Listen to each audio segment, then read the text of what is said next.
Match referee بھی کھڑا دیکھ رہا ہوگا، پوری ریاست کی وہ عوام جو وہاں بیٹھی تھی، ساروں کی نگاہ ڈٹی ہوئی ہے کہ جنید کون سا پنچ مار کے اس کمزور کو ایک لمحے میں زمین پر گرا دے گا۔ مگر جنید نے کہا سید زادے ہماری کشتیاں کیا، ہماری تو زندگیاں بھی آپ کے قدموں میں قربان ہیں۔ آپ ہارنے کی بات کرتے ہیں، میں تو اتنی اوقات بھی نہیں رکھتا کہ میں جھوٹ بھی ایک پنچ آپ کو مار دوں، میں زمین پر لیٹ جاتا ہوں، آپ میرے سینے پر بیٹھ جائیے گا تاکہ دنیا دیکھ لے جنید کل بھی سیدوں کا غلام تھا، جنید آج بھی سیدوں کا غلام ہے، تاکہ دنیا دیکھ لے، تاکہ دنیا دیکھ لے کہ آپ جیت گئے، جنید ہار گیا۔ مورخ لکھتا ہے کہ اس سے پہلے کہ کشتی شروع ہو سارے لوگوں نے دیکھا بڑے بڑے سورماؤں کو مٹی میں ملا دینے والا جنید خود بخود زمین پر لیٹ گیا اور سید زادہ اس کے سینے پر سوار ہوا اور میچ ریفری نے اس سید کے جیتنے کا اعلان کیا۔ نعرہ تکبیر، اللہ اکبر، نعرہ تکبیر، اللہ اکبر، نعرہ رسالت، یا رسول اللہ، نعرہ رسالت، یا رسول اللہ، یا گوش، برادران ملت اسلامیہ، سرکار جنید بغدادی زمین پر آ گئے۔ وقت کے عہدیداروں نے کہا نہیں اس میں کچھ گڑبڑ ہوئی ہے، دوبارہ کشتی کرائی جائے، اس لیے کہ اتنا بڑا پہلوان ہار کیسے سکتا ہے۔ اللہ اکبر کبیرہ، جنید بغدادی ہیں، پھر کھڑے کیے گئے، پھر کشتی شروع کی گئی، پھر کہا اے رسول اللہ کے خاندان کے فرزند، میری حیثیت نہیں کہ میں آپ کو ایک تھپڑ بھی ماروں یا آپ کو جھوٹ میں ہی دھکا دوں، میں پھر لیٹ جاتا ہوں، آپ میرے سینے پر بیٹھ جائیے گا، آپ کی جیت ہو جائے گی اور آپ کو انعام دے دیا جائے گا۔ تاریخ کے اوراق گواہی دیتے ہیں، اللہ اکبر، جیت پھر دوبارہ ان کی ہوئی، انعام ان کو دے دیا گیا، کمزور آدمی نے انعام لیا اور وہ پلٹ کر چلا گیا۔ آپ کو معلوم ہے علامہ ارشد القادری رئیس القلم نے لکھا کہ جناب ابھی تک تو لوگ جنید کو اپنا آئیڈیل مان رہے تھے، اب نوجوان جنید پر لعنت بیچ کر جا رہے ہیں۔ اب حال یہ ہے، ابھی تک تو جنید کی کنڈیشن یہ تھی کہ لوگ جنید کی طرح ہونا چاہتے تھے، اب حال یہ ہے کہ جنید کے جسم کے قریب سے جا رہے ہیں، جنید چت پڑے ہوئے ہیں لیٹے ہوئے زمین پر، اور ان کے قریب سے لوگ جا رہے ہیں اور کہتے ہیں جنید تو نے ہماری عزتیں مٹی میں ملا دی، تو نے ہمارا وقار مٹی میں ملا دیا، اتنے کمزور آدمی سے لڑ گیا، تو نے اپنی ساری زندگی کی محنت ضائع کر دی۔ کسی نے کچھ کہا، کسی نے کچھ کہا، کسی نے کچھ کہا، جنید آئے تھے شاہی انداز میں، مگر جنید کے ساتھ جانے والا کوئی بندہ نہیں ہے، اکیلے اٹھے اور جناب اپنے بوجھل قدموں سے اپنے گھر کی چار دیواری کے اندر اپنے بستر تک پہنچے، بستر پر لیٹے، آنکھ بند ہوئی، قسمت بیدار ہوئی،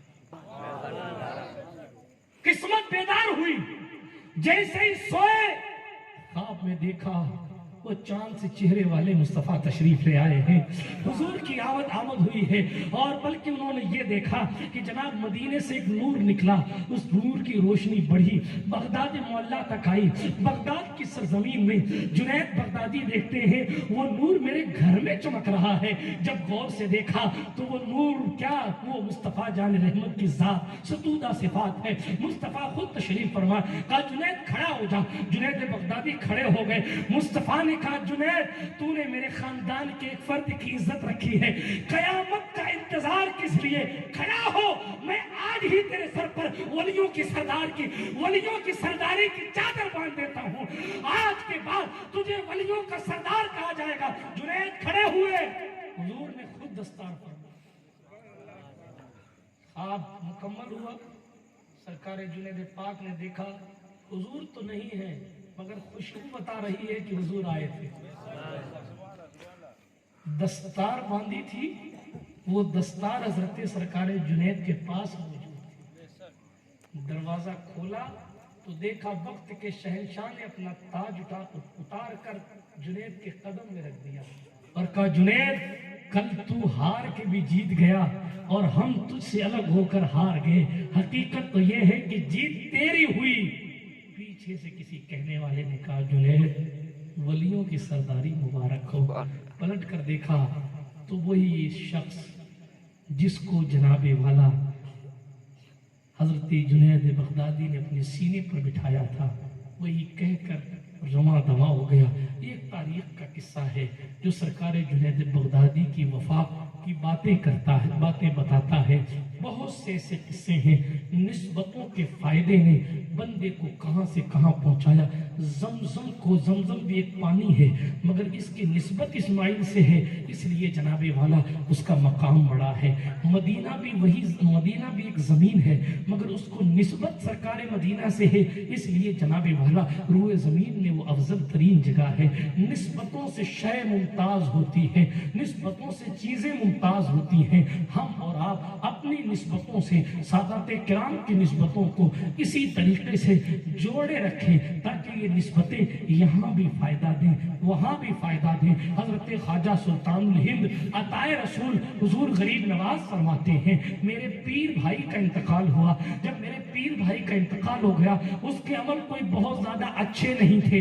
میں نے سوچا کہ دیکھوں اس کا حال کیا ہے۔ وہ مرید خواجہ عثمان ہارونی کا تھا۔ میں نے سوچا کہ انتقال کے بعد اس کا حال کیا ہے دیکھوں۔ خود غریب نواز فرماتے ہیں کہ میں نے اس کی قبر پر مراقبہ کیا اور آنکھ بند کر کے بیٹھ کر قبر کے اندر کا حال معلوم کرنے لگا تو میں نے دیکھا کہ عذاب کے فرشتے اس کی قبر میں آ چکے، اور جیسے ہی عذاب کے فرشتے آئے اس نے کہا، فرشتوں میرے اللہ سے کہنا میں سیدنا عثمان ہارونی کا مرید ہوں۔ سبحان اللہ دو یار، مجھے نسبت حضرت خواجہ عثمان ہارونی سے حاصل ہے۔ میں عثمان ہارونی کا مرید، اس کے راوی کوئی اور نہیں ہے۔ حضرت قطب الدین بختیار کاکی نے اپنی کتاب دلیل العارفین میں حضور غریب نواز کا فرمان نقل کیا ہے، اور یہ دیکھنے والا کوئی اور نہیں، خود غریب نواز ہے۔ توجہ ہے آپ کی؟ ادھر دیکھیں، قبر کے کرنٹ کی بات ہو رہی ہے۔ یہاں زندگی نسبتوں کے ساتھ ساتھ نسبتوں کے تقاضے پورے کرتے ہوئے گزرے گی تو یہاں بھی فائدہ ہے، وہاں بھی فائدہ۔ خواجہ عثمان پاک کا وہ مرید تھا کہ فرشتوں میرے اللہ سے کہنا میں عثمان ہارونی کا مرید ہوں۔ اتنا کہنا تھا، اللہ اکبر۔ خود غریب نواز سرکار فرماتے ہیں، فرشتوں نے کہا ہم تو حکم خدا کی تعمیل کرتے ہیں۔ اتنے میں حضرت عثمان ہارونی کی روح پاک، حضرت خواجہ عثمان ہارونی کی روح پاک، حضرت خواجہ عثمان ہارونی کی روح پاک اپنے مرید کی قبر میں تشریف لے آئی اور کہا، فرشتوں میرے اللہ سے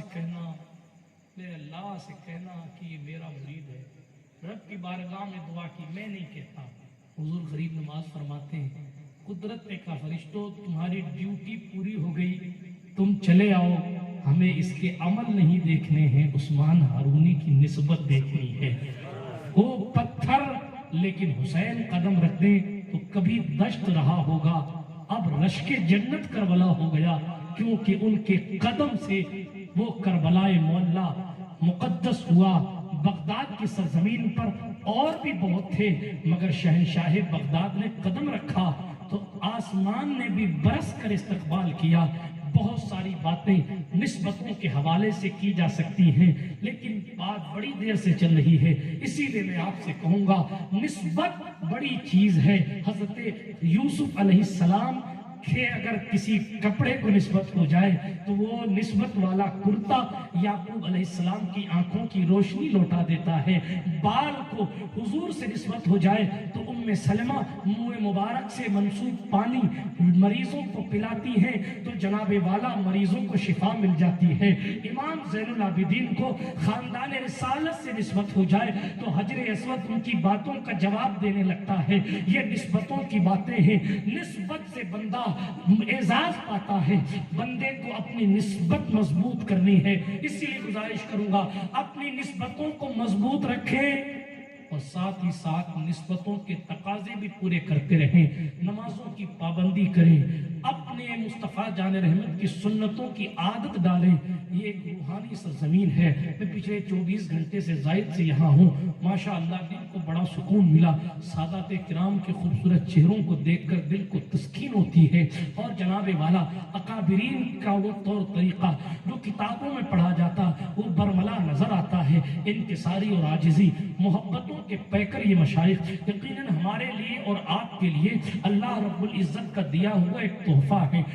ایسے آستانے آپ کے یہاں ہیں جن پر حاضر ہو کر قلبی طور پر فقط سکون ہی نہیں ملتا بلکہ گناہوں کو یاد کر کے ان گناہوں سے توبہ کرنے کی توفیق بھی میسر آتی ہے.